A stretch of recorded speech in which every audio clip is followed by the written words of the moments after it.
आज से 150 साल पहले ट्रेन में ट्रेवल करते टाइम एक आदमी ने एक गीत लिख दिया था, उसी को हमने अपना नेशनल सॉन्ग बनाया।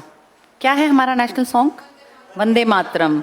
आज ही का दिन था वो, 150 साल पूरे हो गए, क्योंकि ये घटना है बेटा 7 नवंबर 1875 की। आज तुम बैठे हो 2025 में, सेम डेट है 7 नवंबर, यानी 150 साल पहले ट्रैवलिंग के दौरान एक इंसान ने ये गीत लिख दिया था, जो आज हमारा नेशनल एंथम है। नेशनल एंथम कब बना ये तुम्हारा वंदे मातरम? इसके ऊपर क्वेश्चंस भी आते हैं एग्जाम में। कब बना, कौन सी भाषा में लिखा गया था? वंदे मातरम, सुजलाम सुफलाम, वर्ड्स याद है तुम्हें? हाँ, जिसमें संस्कृत में हलंत आता है ना, तो हमारा नेशनल सॉन्ग जिसका हेडिंग है जिसकी वंदे मातरम, ये किस भाषा में लिखा गया था? संस्कृत में, संस्कृत भाषा में। और कब लिखा गया था? 7 नवंबर 1875। अब इस साल कितने साल पूरे हो गए हैं? 150। ये बहुत बड़ी अचीवमेंट है बेटा। 7 नवंबर को लिखे इस गीत को उन्होंने सिर्फ एक पन्ने पर लिखा।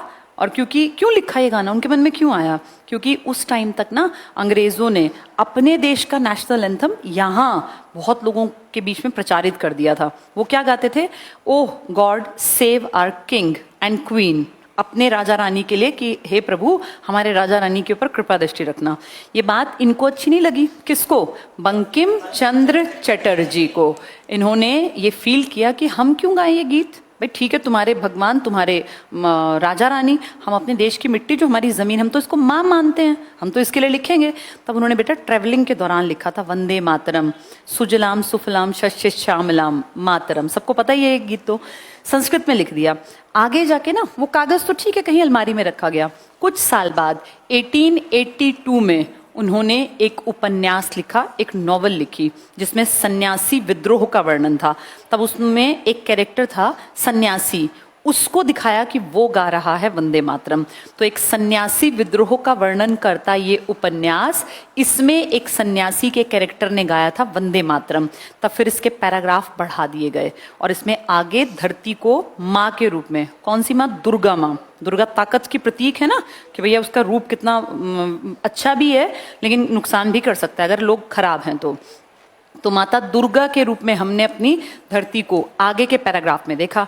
वहाँ ये लिखा गया, लोगों ने बड़ा पसंद किया। आगे जाके इसको गाया किसने? रविंद्रनाथ टैगोर ने। तुम सब जानते हो टैगोर बहुत बड़े आदमी हैं, जिनके रिकॉर्ड हैं। First Indian who got Nobel prize, पहली बार जिसको मिला। फर्स्ट एशियन जिनको मिला। फर्स्ट नॉन यूरोपियन जिन्हें लिटरेचर का, कौन सी किताब थी वो? गीतांजलि। लेकिन अब जब हम जिसकी बात कर रहे हैं वो इन्होंने लिखी नहीं है। आनंद मठ, इस बुक का जो सन्यासी विद्रोह था ना उपन्यास, इसका नाम था बेटा आनंद मठ। ये बुक है, उपन्यास है बेसिकली। इसमें एक सन्यासी के रूप में कैरेक्टर ने गाया है वंदे मातरम। उसको आगे जाके जो फेमस किया है, जो खड़े होके कलकत्ता इसके कांग्रेस के सेशन में गाया है, वो किसने गाया है? रविंद्रनाथ टैगोर। और ये ईयर है 1896, 1896 में पहली बार गाया गया। तो 3 सन इंपॉर्टेंट हुए।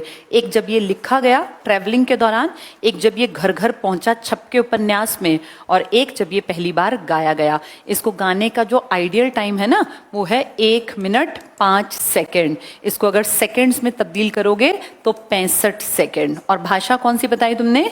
संस्कृत। तो इतनी बेसिक सी जानकारी अपने नेशनल एंथम या नेशनल सॉन्ग के बारे में हर एक को होनी चाहिए, ठीक है। वंदे मातरम हमने एक बार ना, हमारे यहाँ एक लेडी थी बेटा, बहुत काम किया उन्होंने आज़ादी के लिए। नाम था मैडम भीखाजी कामा। वैसे तो बहुत लंबा नाम था, फेमस था मैडम कामा। तो मैडम भीखाजी कामा, इनके नाम का भीखाजी कामा पैलेस भी है एक दिल्ली में। ये वो लेडी है जिसने जर्मनी में, जर्मनी का एक शहर था स्टुटगार्ट, वहाँ पर बेटा एक बहुत बड़ी 2nd नंबर की कॉन्फ्रेंस, एक बड़ी मीटिंग चल रही थी इंटरनेशनल लेवल की। वहाँ इन्होंने अपना झंडा फहराया था। उस टाइम तिरंगा तो था नहीं हमारे पास, तब तो फाइनल भी नहीं हुआ था। तो वो जो झंडा फहराया था ना मैडम भीखाजी कामा ने, उसके बीच में लिखा हुआ था वंदे मातरम। तो वंदे मातरम हमारे लिए बहुत बड़ा शब्द है, संस्कृत भाषा का है, और हम अपनी जमीन को, इस धरती को, इस भारत को माँ के रूप में देखते हैं, मदरलैंड। हम अपने देश को पिता के रूप में नहीं देखते, माँ, क्योंकि माँ से बच्चे का लगाव ज्यादा होता है। देश प्रेम की जो भावना है वो जागृत हो, इसलिए हमने भारत को माँ के रूप में। और जो भारत माता का पहली पिक्चर बनाई थी ना, पहला चित्र बनाया था कि कैसी है भारत माँ, वो बनाया था बेटा रविंद्रनाथ टैगोर के ही रिलेशन में थे, अवनींद्र नाथ टैगोर ने। ये क्लास 10th में ये पिक्चर दी हुई है NCERT की बुक्स में, और उसके नीचे पेंटर का नाम भी लिखा हुआ है, इसलिए 1 मार्क में पूछ लेंगे क्योंकि NCERT में है। वो पिक्चर दिखाई गई है, ऑरेंज सी साड़ी पहने, केसरिया से रंग की साड़ी, और भारत माता बनाई गई है। तो भारत माता की पहली पिक्चर किसने बनाई? अवनींद्र नाथ टैगोर। ये किसके रिलेशन में है? जिन्होंने क्या गाया पहली बार? क्या गाया? वंदे मातरम। और क्या लिखा? जनगण मन। गाया है पहली बार खड़े होके इन्होंने, और लिखा है जनगण मन। जनगण मन की भाषा क्या है? नहीं, उर्दू नहीं है बेटा, नहीं, सिंधी भी नहीं है। जनगण मन लिखा गया है मेनली संस्कृत भाषा, कुछ शब्द ये मेनली बांग्ला भाषा, कुछ शब्द संस्कृत भाषा, मिक्सचर है संस्कृत और बांग्ला का। और ये वंदे मातरम, इसमें संस्कृत के पैराग्राफ है, लेकिन बाद के पैराग्राफ जो हमने नहीं अपनाए ना, उनमें इसका भी यूज किया गया है, बांग्ला का। तो संस्कृत बांग्ला दोनों के वर्ड्स मिलेंगे। ठीक है, ये बेसिक सी जानकारी है, पर ये काम आएगी बेटा कहीं।